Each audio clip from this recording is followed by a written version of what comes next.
You are watching Access LaPorte County, Channel 97. Coming up next is the October 25th, 2023 meeting of the LaPorte County Redevelopment Commission. You can find more information for this meeting by visiting www.accesslaportecounty.org. We'll call the meeting to order and start with the Pledge of Allegiance. I pledge allegiance to the flag of the United States of America and to the republic for which it stands, one nation, under God, indivisible, liberty and justice for all. This is the Wednesday, October 25th, 2023 meeting of the LaPorte County Redevelopment Commission. Ms. Thomas, would you please read the roll? Justin Keel. Present. Michael Rosenbaum. Present. Scott Cooley. Here. Tom Fath. Present. Randy Novak. Yes. Mark Parkman. Present. Rich Mrzinski. Here. Rhonda Spence. Mr. President, you have a quorum. Thank you. Up next, the approval of the agenda. Before you guys, you have the agenda. Are there any additions, changes, deletions that you'd like to make? Motion to approve. Second. Motion by Mr. Novak, second by Mr. Parkman. Any further discussion? Hearing none, all those in favor say aye. Aye. Those opposed say nay. The ayes have it. Public comment. Are there any public comments this evening? Any public comment? Doesn't look like anybody else on Zoom. If not, we'll move on to approval of minutes. Are there any additions or corrections to the minutes? Motion to approve is presented. Motion by Mr. Cooley. Is there a second? Second the motion. Second by Mr. Fath. Any further discussion? Hearing none, all those in favor say aye. Aye. Those opposed say nay. The ayes have it. Communications. Communications for the month of September, October. Auditor's request for the Treasurer's Report. Herald Argus Claims and Allowances Publication. D&M Pay Request number 17. Auditor's Office to prepare October 23 automated POs. Picked up mail at the Auditor's Office and sorted and filed same. Auditor's Office to deliver September POs. Deputy Auditor re-encumbrance for the D&M contract was approved and the funds are available now. HD or Herald Argus October 23 legal for claims and allowances. Northwest Indiana Forum, the ready claims have process has been updated. There now can be filed at any time instead of just once a month. Auditor read the D&M Ferguson matter.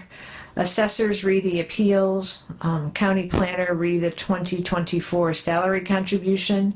And the last thing is the 421 partners contribution update. That letter was in your packet. I don't know if you want it read into the record so that. Does anyone have any preference? I'm good. I read it. It's sufficient. Okay, I think everyone's thank good you. then? Okay. End of communications. Thank you. Thank you. Didn't change the way I feel. Treasurer's Report.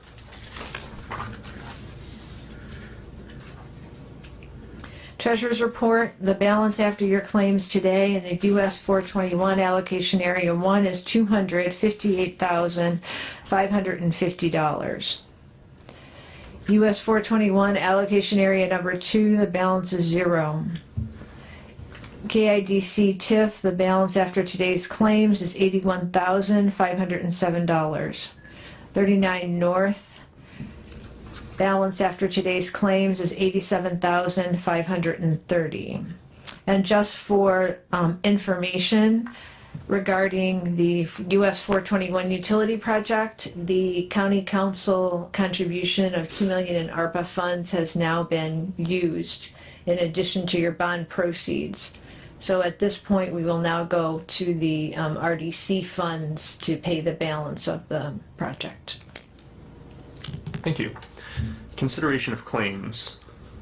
Under the KIDC, the total is 3,903 claims. That is, there's $3,999.64. Is there a motion to approve that amount? Motion. Second. Motion happened really quick there. Mr. Parkman, second by Mr. Novak. Any further discussion? Hearing none, all those in favor say aye. Aye. Those opposed say nay. The ayes have it. US 421, number 1, TIF subtotal for a total of 4 items is $42,306.31. Motion to approve. Motion by Mr. Rosenbaum. Is there a second? Second. Second by Mr. Cooley. Any further discussion? Hearing none, all those in favor say aye. Aye. Aye. Those opposed say nay. The ayes have it. 39 North TIF, 1 item for $1,000. Motion to approve. Second the motion. Motion by Mr. Rosenbaum, second by Mr. Fath. Any further discussion? Same thing. Hearing none, all those in favor say aye. Aye. Those opposed? The ayes have it. US 421 project claim for DNM excavating in an amount of $112,085.63. Is there any updates related to that matter that we want to discuss at this point?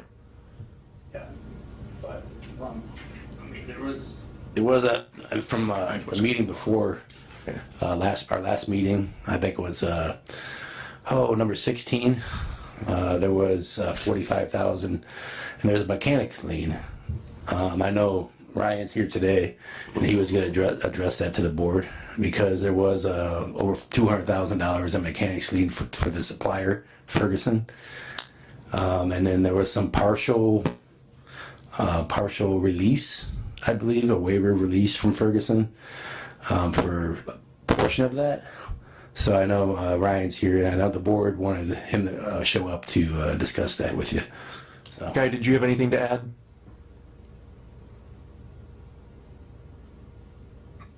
So right now, even with the release of partial release of lien of 45,000 and change, we're still looking at $185,000 mechanics liens out there.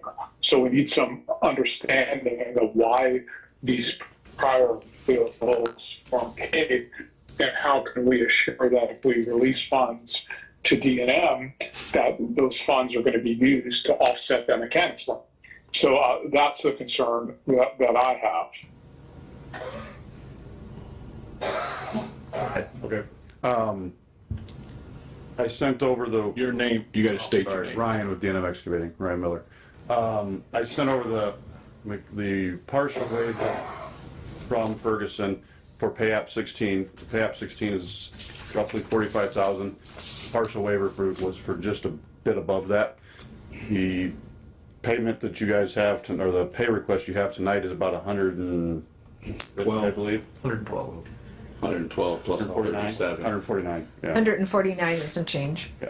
So that there will. Where you see 149? Add two. Oh, you add the two. Oh, Earlier. okay. We had to do So- math. With that one there, plus the additional, I'll probably throw the other 30 at it just to get Ferguson taken care of, but it boils down to this job got delayed multiple times, but all the material was purchased and sitting in my yard. I was able to put on the pay request for the pipe, that it was sitting there and you guys did pay for the pipe when it got delivered, but there's fittings, manhole, bag, valves, all the fun stuff that goes with that pipe that wasn't able to be paid for until it was installed. So that was the deal John Smith with USI and I had when we started this project. And Ferguson's on the same page with me, but because of the time frame and the delays from AT&T, they got to a point where they're concerned and wanted to protect themselves with a lien. So you're saying that this payment, that if we approve this tonight, that money's going to pay that? Directly to that. The remaining 180, the 45 that is sitting in the auditor's office, I believe, to be released, takes care of the one prior to the 180. The project's close to wrapped up now. I've got about 40 feet of pipe yet to put in the ground, which I talked to Jack from Love's this afternoon, was trying to coordinate with him closing 300 North on the east side of 421. They're not going to close that. They're going to attempt to do it with the road open. So now I'm going to have to close the road to get across it before they get there. Once that's done, then all the water main will be in. We finished sanitary sewer. Pressure testing needs Yeah. to be done. All Electrical the piping in drops. the ground, we'll have some testing and some restoration and some punch list items. Some electric? Electric drops. Yeah. Yeah, electric is That's- 90% done. We're waiting on NIPSCO, and the answer we're getting from NIPSCO is they're trying to get a meter can. So they're trying to figure out a way to Why don't get you electric until that comes in. Forgive me if I'm missing something here, but what was the reason that the subcontractor wasn't paid and is pursuing this mechanics lien? It's a supplier. Supplier. And the material just wasn't installed. So until the material's installed, I don't get paid to pay them. We purchased all this material back before, or tried to. The ductile iron was a problem, but you guys approved some change orders at the beginning of this project to cover the cost of the increased ductile. But before prices went through the roof last year, we bought all the pipe. So I've had, I can't remember how many feet that sanitary was, but as It's been there a while because it was a color, a changing color. the top of the pipe was starting to change colors from the sun fading. It had been Right. sitting there so long. So I've been paying for portions of it as I go, but to pay for all of it was a lot when I'm sitting here on, what is it right now? I think with retainage and everything, I'm probably at about $450,000 for this project that's owed to me. Mr. DiMartino, do you have any questions or thoughts that you want to share on this? Well, I guess, Mr. Miller is saying that he is going to use these funds to pay off that mechanics lien.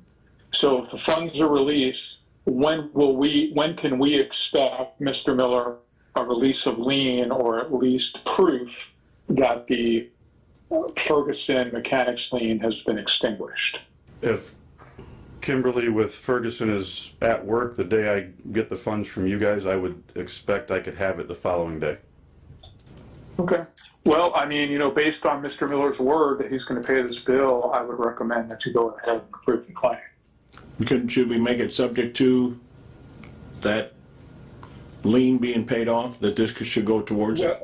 Or no? Right, but how could you make it subject I know, to? I know. You're still holding 200, you still have $250,000 in retainage. He needs those funds in order to pay it. Motion to approve. Second. I'll second it. Doesn't matter. Did they already do it?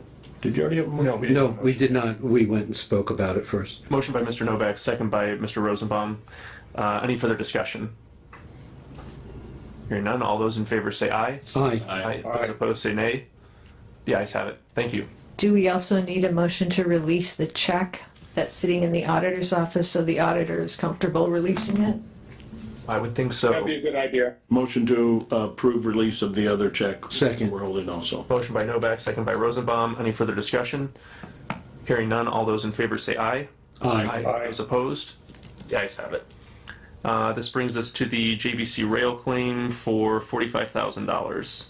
This is out of, a motion to approve, but if I'm correct, this is out of the money that the council's fronted for the project, Correct. Second. And it's Second. for the switch. Switch or the bridge? bridge, it's bridge, Bridge. not switch. And in fact, today we received the first check reimbursement from the Northwest Indiana Forum Great. to pay back that fund. So when the reimbursement comes in, it goes back to the county's, which fund? Lit? It's economic development lit. Perfect. Okay. Was there a motion? Yep. Motion by Novak, second by Rosenbaum. Any Yes. further discussion? Hearing none, all those in favor say aye. Aye. Aye. Those opposed say nay. The ayes have it. And that completes our claims. Bringing us to old business 421 I-94 TIF update. Mr. Reardon. Thank you, Mr. President, members. The project continues. We're hoping to wrap it up here. Collect the rest of the remaining funds for the project that are owed, and then Loves can finally open up. I'm continuing discussions with the Great Lakes Capital from South Bend. They're still working on their numbers and related to the TIF project out there. Probably our last discussion regarding that development, and just to refresh you, it's tilt-up concrete distribution type centers, the look and feel that are at the Ameriplex's projects, the one in Maryville and then the one in Ground Point. So they're continuing on with sharpening their pencils and trying to figure out how to borrow X dollars in this environment and spend $40 million to do it. So we're waiting to get some final confirmation for them to move forward with an actual technical request from financial support from the Redevelopment Commission. The Mitch informed me of some good news. We're going to have another hotel join the 421-94 area. It's a Hilton Home 2 Suites, probably a $12 million investment. So that'll add to the TIF proceeds in that area for more. Going on the north side, over by the other one? Northeast. Right. Yeah. Northeast side, and I know that our developer friend is still trying to figure out what to do with warehouses down there. So projects are moving forward and in that fashion. In and around that area, there's also been some discussions when the economic development team, outreach team, went over there to have a discussion with Sullivan Palatech about expansion. That's imminent, and that's a good project. I recall being at the groundbreaking for that first project with Mr. Cooley, your dad, and he was on the council at that time, and it was a big deal out there in the county to have an expansion. And back in those days, we had a very collegial relationship with the city of Michigan City. We were able to get sewer and water out there for that project because the site worked for the company, and they got a new customer, so they're going to be doing an expansion. So that's just outside the TIF district. I don't have any other updates for 421 and 94. Go ahead, Mr. Can I pick your brain about the letter that we got? He didn't seem to be worried about it before Love's opens, the way I anticipated that letter, or the way I interpreted that letter. Is there, we talked about getting that funding before Love's opened. Correct. Is that? It's still the intention here. It is? Yes, absolutely. December 14th, Yeah. estimated opening date. When I read the letter, I didn't take it that way, so I just wanted to make sure everybody was still on the same page. Absolutely. Yeah. Made it very clear. They sold that real estate to Love's for the purposes of operating what they're going to construct out there. I assume if they can't perfect that real estate for the purposes they bought it, there's going to be some problems between Love's and the seller. And, they need to take care of that, and their participation with us, or, the person they sold it to was not going to be able to open. It's pretty simple. I appreciated the letter, but it was talking about future things and Lots of problems, lots of other opportunities, bird in hand, so on and so forth. He owes us $75,000. We need it for other projects. Just because it's what's supposed to be done. It was owed. Yeah. Correct. Thanks. Any other questions? There's no other questions. We'll move on to the KIP TIF update. Lots of activity at KIP. It was there at a site selection meeting this morning at 8 o'clock. Battery manufacturer and recycler. We've had 2 or 3 of those looking directly at Kingsbury. The access of rail is word's getting around that finally is coming together. There's an uptick in activity from the IEDC, and they're focusing, and they keep sending quite a few leads to this location for site searches and so on. The current project that we're negotiating, we had a meeting regarding the water and sewer use. Those discussions continue. That project's a $700 million project and would be a 350 to 400 job creator at a manufacturer. So it's a high interest to us to see that locate there, and it would be good for the farming community and good for the park. They use the rail. They would make corn products there. It's a good location for that. The zoning's correct. They have limited other interaction with governmental entities here. They would need to go see our friend Doug Beege over at the plant at the BZA for a variance regarding the height of their silo stacks. Outside of that, they're zoned for the use. So we've spent some time making sure that when we respond to these leads, that they're aware of this is the zoning, this is where you should be, this is we're trying to make it easy for you. And we've received, I would say, as of the last meeting, 6 leads of very substantive size. I don't know what it is about Indiana, but everybody seems to want to do something with batteries in this state. Maybe that has something to do with the tax climate or our proximity or central location in the United States, or the fact that there's auto manufacturers here that might be able to use those products at a point in time, but there's many of them. What else is happening at Kingsbury? That is the rail project that Limborg is working on continues. There'll be an abatement finalization brought before the council. And while I'm at this point, one of your members, Mike, suggested or reminded me that because it's in a tax increment finance area, that the Redevelopment Commission affirm that it is it is acceptable to consider tax abatement here. And we don't have debt in that district, so traditionally when you have debt, it is an item that pops up, but we don't have debt. But I think the appropriate method, as Councilman Rosenbaum pointed out, was to have this body affirm the support for that abatement in that area. And that's for Ed Limborg's continued expansion of his facilities and operation at that location. It's about a $3 million investment. Motion to support the tax abatement that Ed Limborg's requesting from the council. I know the details. I mean, if you want to give everybody else the details. Of Limborg's project? Yeah. It's about a $3.5 million. It's real property and personal property investment. It has to do with utilizing more rail. It has to do with, at a point in time, getting unit trains in from CSX into their facility, and he's got agreements put together. Ed, at his own expense, has gone forward and constructed rail on the easements, and will continue to do so to get to the point where the bridge is, and that was part of the original discussion about that. On the other side is Mr. Carroll, and he will be doing the same. So I think it's always good to have investors and business people in the park continuing to make investment.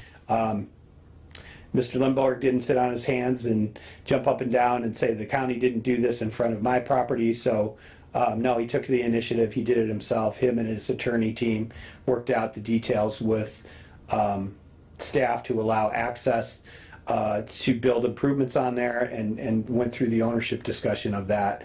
And the idea is the same as it was when the original investment in the rail occurred. This rail is a highway that is operated by the government at this point and will continue to be so. There's no toll booths that are being put up by any one property owner whatsoever, and that's how it'll continue. So, I mean, I look at it so favorably. If we had outstanding debt in that district, and or you had a business that, quite frankly, wasn't making investments as often as Limborg has throughout the years. I'll second Randy's motion there. Go ahead, we'll get that done. Anything else you want to add? No, sir. Would you mind restating the motion? Motion for the Redevelopment Commission to approve the tax abatement that's before the county council. Okay, there's a motion by Mr. Novak, a second by Mr. Parkman. Is there any further discussion?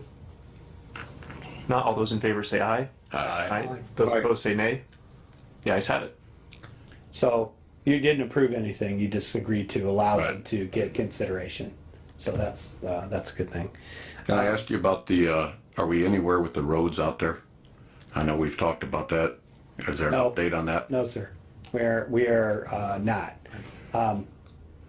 The continuing issue of the roads is that they're owned by the adjoining property owners, and we need about $4 to $5 million to do them.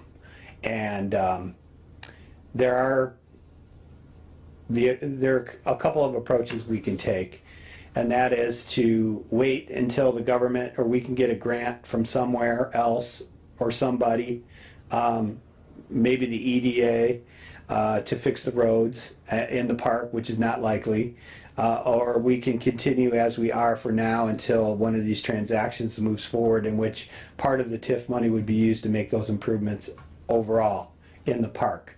I don't see a pathway without having these dedicated to the county to spend public funds. So I also know this, that we likely would do, would be well served to have a survey of the entirety of that park. That's, I'm gonna take a stab, $250,000 to survey that entire park and maybe even more.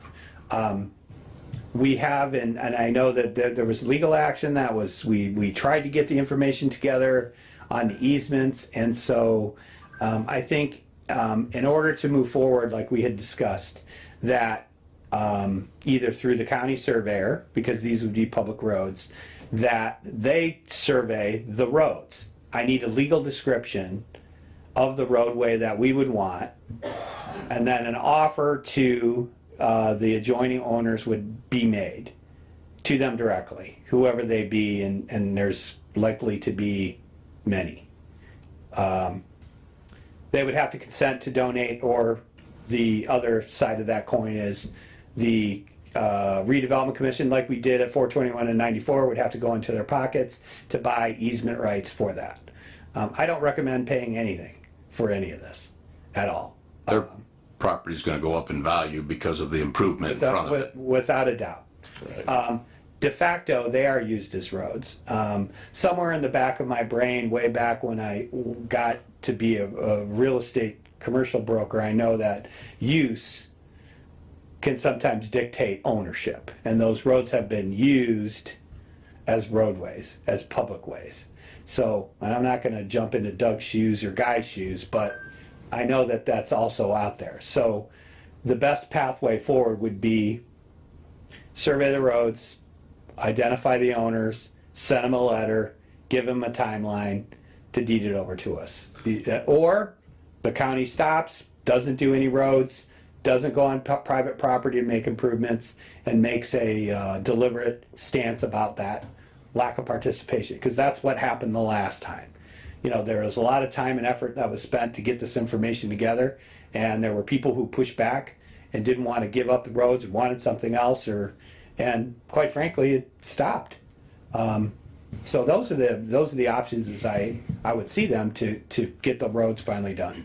So the concern that I have, you know, there's been a lot of money dumped into this development for future growth, a bunch. Do you see any of the people that you're negotiating with right now wanting to build a project that they're proposing without having access to it? My concern is that they get to that point and we can't give them legal access to that property. Is that gonna mess up the project? And so I feel like we need to be ahead of the game. I know I wouldn't buy a piece of property without having access. Correct. I don't think most businesses will. And so Are there easements built into those roads? I was wondering too.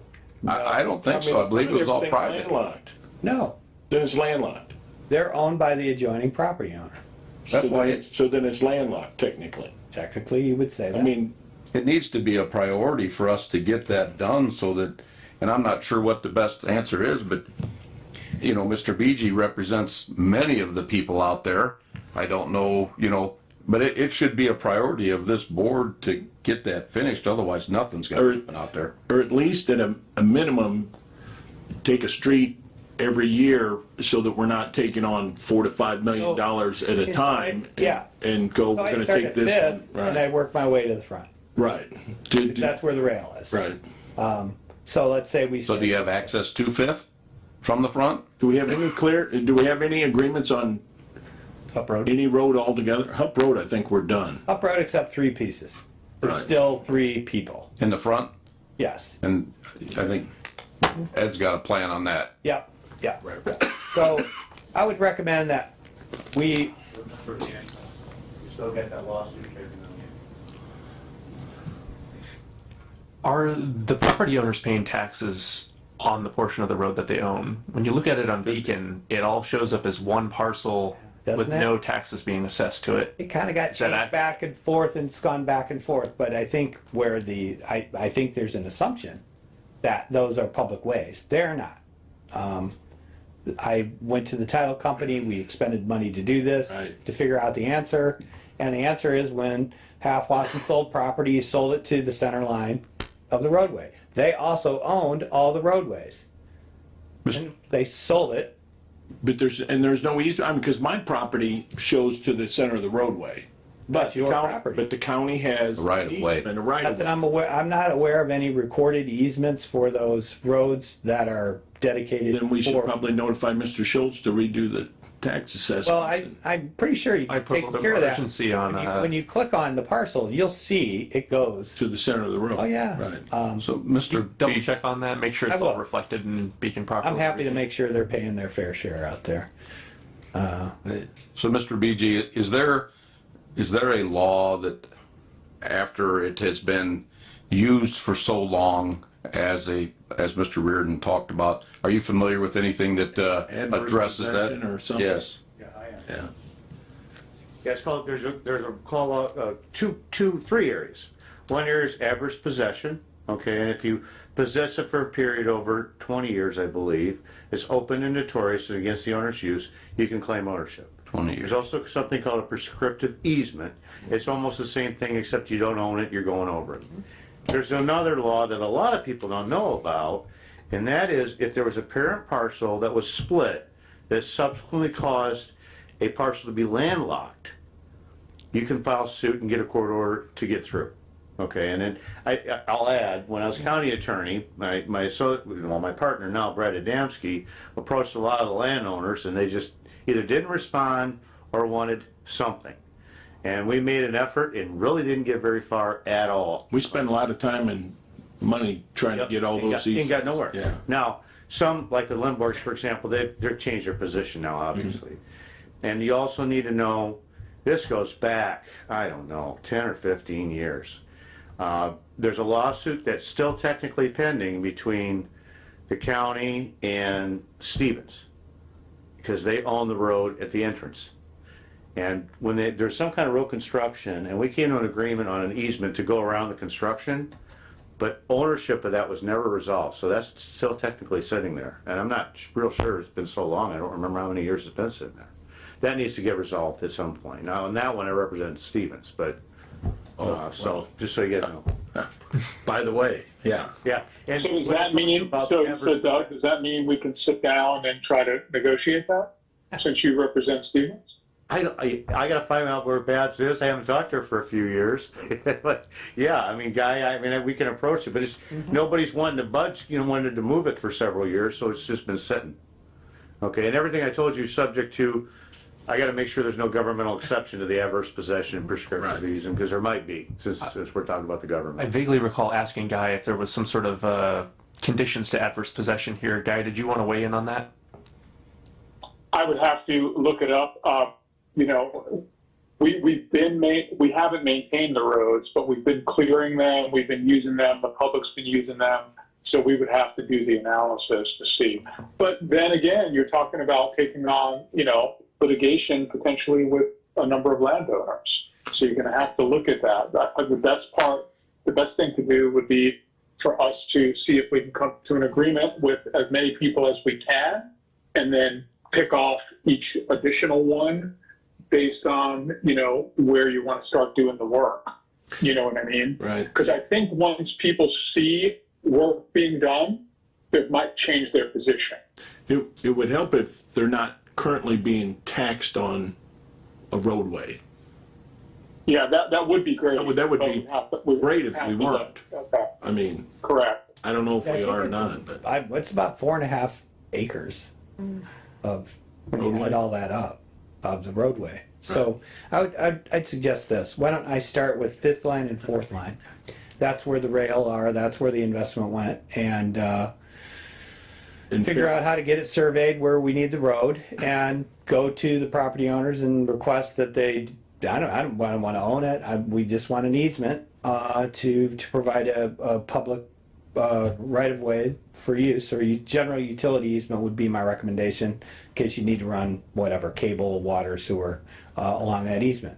And then we'd be responsible for the roadways then, on that road. Be responsible. Right.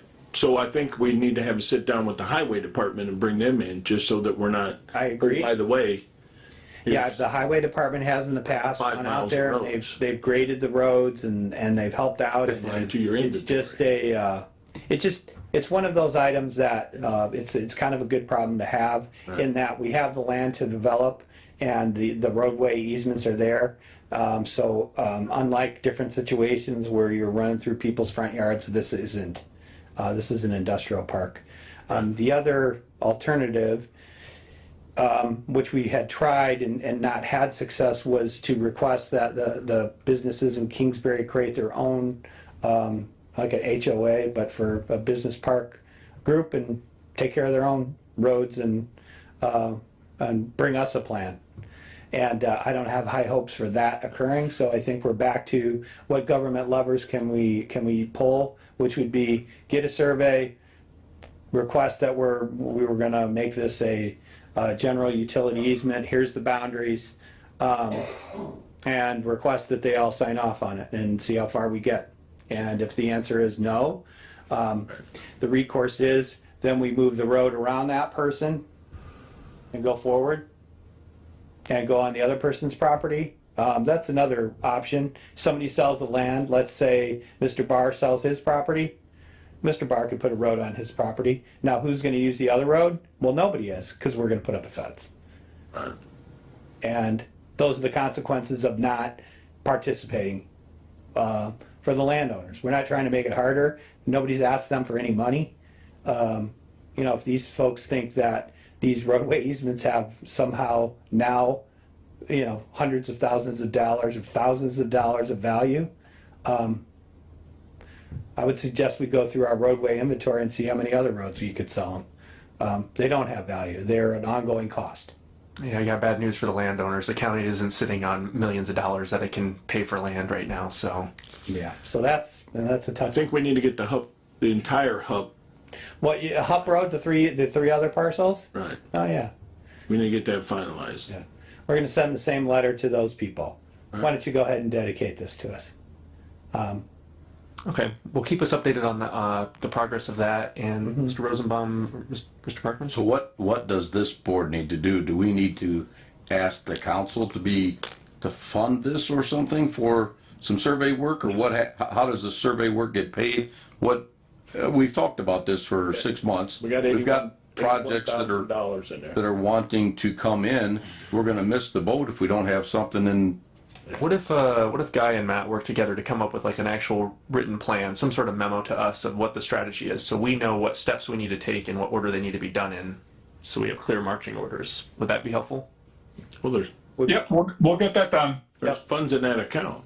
There are, which there's two suggestions for that. One, yes, for sure, that's going to be not a reprogramming, a different. It is going to be an enhanced use of the Ready Grant. It's going to allow for better access and development there. So I have to get their permission to use that money for that. And then there's another part of it, an additional study that has to do with the water sewer utility that perhaps some of that could go for. So I don't want that money to go to waste. The bridge is wrapped, so we have a little bit of leeway. Yes, sir. I'd like to go back about 12, 15 minutes ago when you first started talking about the battery manufacturing and recycling plants. You made a comment that it does not hurt the farmers. No. And I just want to make sure that we're clear. This is not farmland that they're looking at. It is property within a business park. Right. That the owners farm. That's the owner's farm. Okay. Correct. It's M1 zone. It's all farmed. It's all farm. Okay. But almost majority of them have it for sale, for industrial. I mean, so they're farming it while they're not selling it. Got it. So it's within the confines of the Kingsbury Industrial Park. Right. These operations. I'm not marketing outside of there. Anybody who looks or requests M1 zoning in this county is directed in there. There's sometimes misinformation on social media. Understood. And I want to make sure that we're clear and that we're talking that it is within the industrial zone. And if farmers are using it until they sell it, but they have it up for sale, then I don't know where the complaints can be. And also, let me make a further distinction.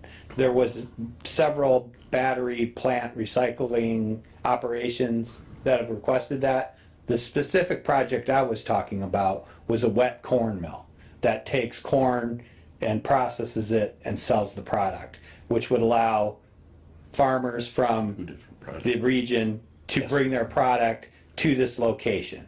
So that was a second product, a second project. This is the first one. Okay. That's been The talking $700 about- million one. Yeah, the $700 million with 350 to 400 employees. That is the one. It seemed to do this little merge when we were talking about it or listening, so I wanted to make There's sure. two. These are two different things. I'm just trying to make sure we're clear. Right. And I know that it seemed like it was a while ago, but no, thank you very much for All bringing clear. it back to It's that. within the boundaries of the industrial park.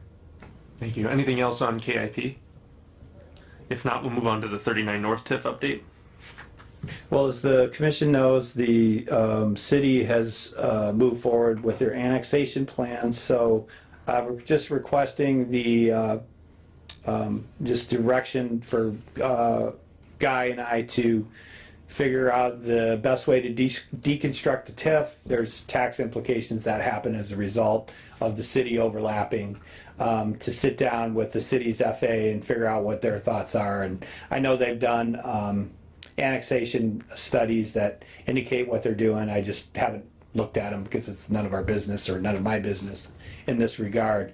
They're to the point where they're moving forward. So the purposes of creating the TIF was to do exactly what the city's going to end up doing, which is upgrade the water and sewer to a level that would allow for continued growth and development on that 39 corridor where it's warranted. So we kind of achieved the goal without having to go into debt and you know, kind of following along and doing studies and projects and grant writing opportunities to get that to happen. Would there be any consideration or benefit if we were to relocate the TIF out further?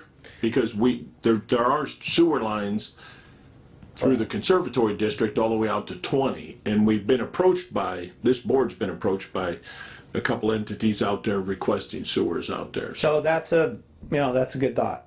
Do you expand the area to go to 20 intersection. and look at properties and development opportunities along that corridor? I think that's worth some review to do so. Have we had to sit down with the city yet to see what their intentions are and how we can be good partners with them as they take it over? Yeah, obviously we're going to work towards a smooth transition. I mean, from our perspective, it's a tax policy. I don't know that there's really, on the zoning standpoint, much change from the UDO that they use and the UDO that the county uses. So I don't think you're going to see a change. I don't think when you go and annex property, I don't think the first thing out of your mouth is, oh, by the way, I'm going to change all your zoning. That's probably not going to be very well received. So I don't know that there'd be a lot of. Would it be possible if we were to extend that TIF out there and we eliminate the one that we currently have, but we'd be able to retain that $87,000 in the new one? Would be able to loan that money to the other one? As a related question, what happens with the money in a TIF if you dissolve that TIF? Well, I would imagine it could be used for the economic development purposes within the jurisdiction. I'll have to. I'm sure Guy can get that answer. I don't. Yeah, we'll have to take a look at that. Yeah. But logically, that seems to be what would happen. But we'll have to take a look at it. Sometimes the law is not logical. Yeah. Okay, let us know what you find. All right, and the idea would be retain the funds to do the next TIF project, Right. and then pay for that area to be created and all those good things. Any other comments on 39 North? If not, we'll move to 3594 TIF. No update, Mr. Chairman. Housing. Maybe December. Okay. Housing RFP. I think we talked a little bit yesterday about this. We're gonna get together to talk about how we can market this and kick it off so it gets some attention and we get some responses. Yeah, I'm out of ideas. I was talking with Justin the other day, and I said, Lucky for you, I got plenty of ideas. how do we make a big deal of this? I mean, how do we you do haven't got this? any responses? Well, I haven't put it out there.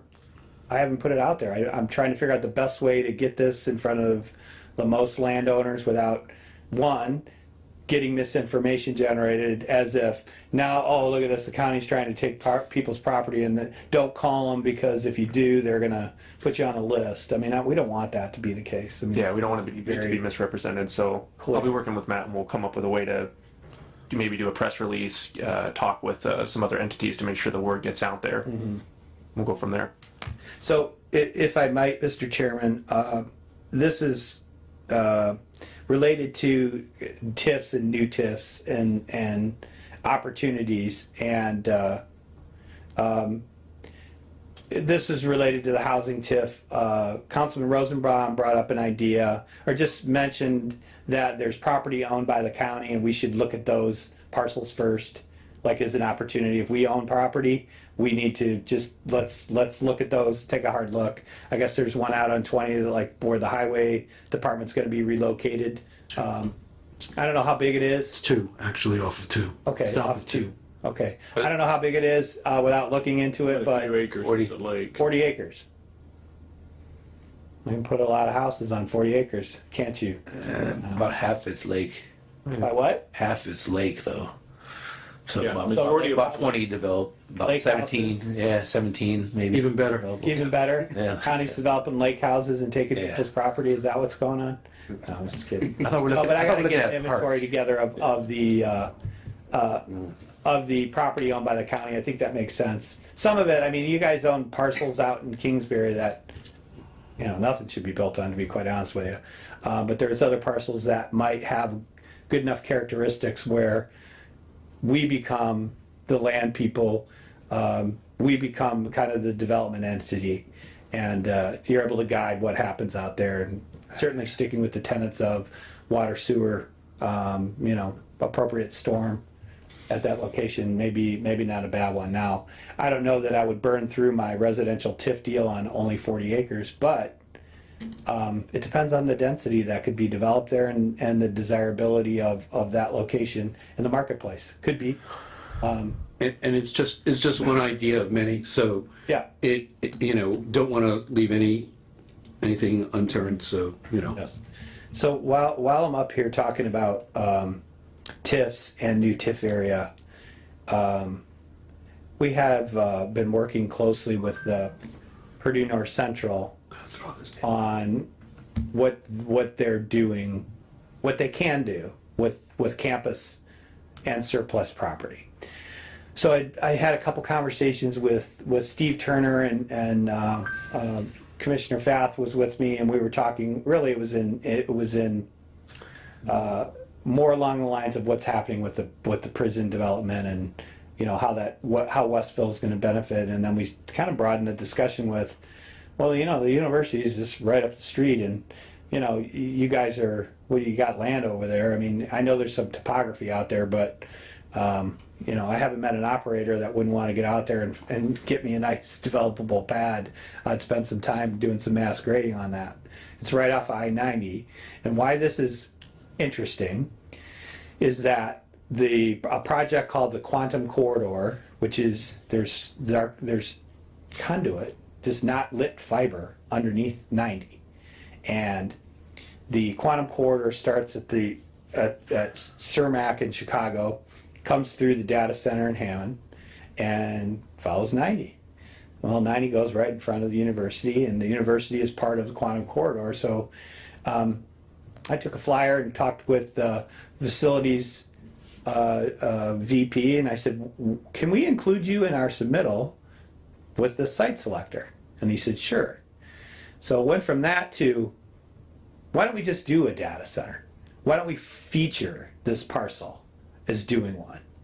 And so that, you know, myself and the economic development team, this isn't in a TIF area yet, but to have additional conversations with the university's economic development team and their engineers, and we want to have a site there. So that may be an opportunity to create a TIF area so that we can focus when people would invest there, those resources there back into there with the university. Having them as a partner, it makes the story, having some experience in that data center world. Oh yeah, we're hooked up with the Purdue University. There's some smart people there. Then you know, it's a compelling story, and would be a pretty good co-location for a data center. So we've been working on that, and now we responded to one lead. Now I've had 15 leads about data centers. They need power and they need land. So, you know, there are many of them looking around here, but the quantum corridor seems to be will be the difference maker in this area. So we're going to continue to work with the university on that, I think we got a lot of opportunity there, and you know that involves Westville and the area utilities. It also involves probably collapsing or figuring out a different way to deal with Suncoast? South Coast. South Coast Conservancy up there. We don't want to run into the same challenging, you know, conservancy matter. So there's a lot at stake there, and it's good that the university is involved. But I wanted to give you an update on that. Thank you. Let's see, moving on to new business, consideration of D&M excavating's CO number 11. Did we address this more or less before? Yeah.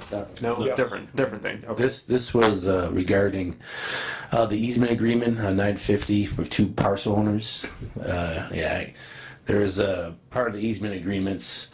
It included both those owners included 6 trees to be planted in both those parcels, so 12 total trees, and that's what that is in front of you. That's the cost, and I believe they already been planted. Yeah, they've been planted, all 12 trees. That's the cost for the trees and the labor to plant them. What's the dollar amount? No. $9,300 for 12 trees. These must be pretty large trees. Yeah, they're I don't know how many feet you think. Yeah, 6 footers. Trees are already planted too. Yeah, variety too. They're maple. There was about 6 different varieties that went out there. So you're seeking There's 3 different varieties of 2 trees each. just out of curiosity, why are we approving it after it's already done? It was part of the original. It was part of the original agreement. But it was an after the fact Right. negotiation that wasn't in the initial bond. The actual planting of the trees didn't happen until after. Right. So you're seeking approval of this change order, correct? Yes. Someone wish to make a motion to that effect? Oh, sorry. I'll make it. Motion by Mr. Novak. Is there a second? I'll second the motion. I'll second it. I think Mr. Fath beat you to it. Second by Mr. Fath. Is there any further discussion? Hearing none, all those in favor say aye. Aye. Those opposed say nay. The ayes have it. If there's nothing else on that matter, we'll move on to consideration of resolution 23-004, authorizing LaPorte County Auditor to transfer Redevelopment Commission tax increment finance funds to the 2024 County Planner Payroll Fund. Mr. Bishop, do you want to? Yeah, that's just part of my, I don't know, I usually don't handle that myself. That's part of my annual salary with the county. Is this a standard reoccurring thing? Yeah, it's happened the last 3 years. You don't want to give it back or nothing? Why? Is it? Do we usually have Motion to approve. Yeah.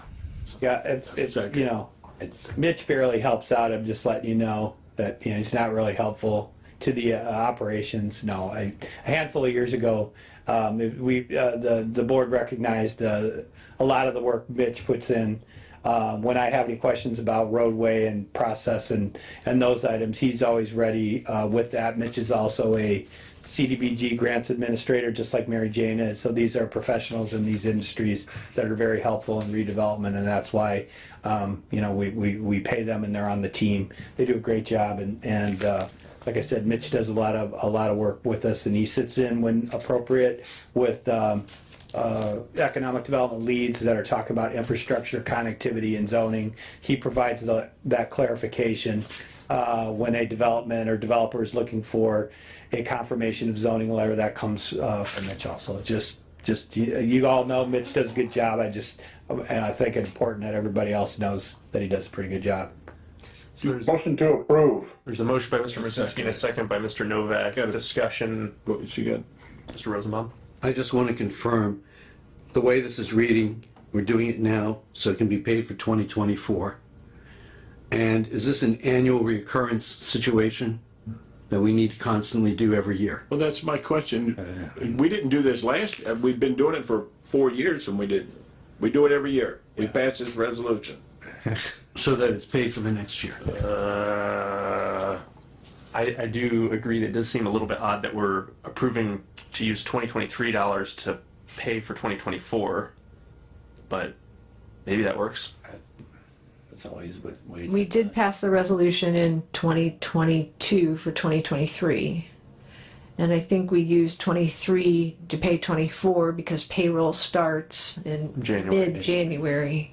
So the auditor at the time recommended that we do it that way. We can certainly change it, But why can't we just pass a resolution stating that the fall of every year, it's going to be done for the next year until we decide Oh, like a reoccurring. we don't like Mitch anymore? Lack of a better term. You know what I mean? Why do we have to do it every year? Why can't we just pass one and it's done? Guy?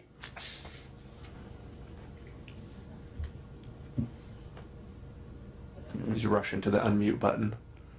Guy, we can't hear you. Yes. So why don't you pass it now, Randy, and Right. we will go ahead and look at it Right. for next year. So you want to do a resolution, then you can't do it as for Mitch. You're going to have to do it as for the office holder. Correct. What happens Correct. if Mitch leaves and the office holder is not doing the same thing? Then we pass a resolution taking it away. Well, I mean, I'm just, but your resolution, how you presented today, is not right. Right. The resolution that you have before you today is just for this year, correct? right. Yep. Yep. Okay, so there's a motion and a second. So if you want to do something later on for multiple years, we can go ahead and do that, but not today. Right. Oh, I agree with that. Yes. Is there any further discussion? If there's none, there's a motion, a second, and so all those in favor say aye. Aye. Aye. Those opposed say nay. The ayes have it. And that brings us to other business. Does anybody have any other business? I just want to thank Randy for covering for me last month when I was out of the country at my brother's wedding. And I also want to acknowledge there's been several members, at least, or I think everybody really, has been pretty involved in some way or another on different projects. Tom talking about stuff with PNW, Mr. Rosenbaum talking about other parcels, Mr. Parkman talking about annexation, and everybody's been involved in some way. And I'm glad that we're all working on different things, projects that interest us. So there's no other business. Is there a motion to adjourn? So move. Motion by Mr. Cooley, is there second? Second by Mr. Parkman. All those in favor? Aye. Those opposed? We are adjourned. Thank you all.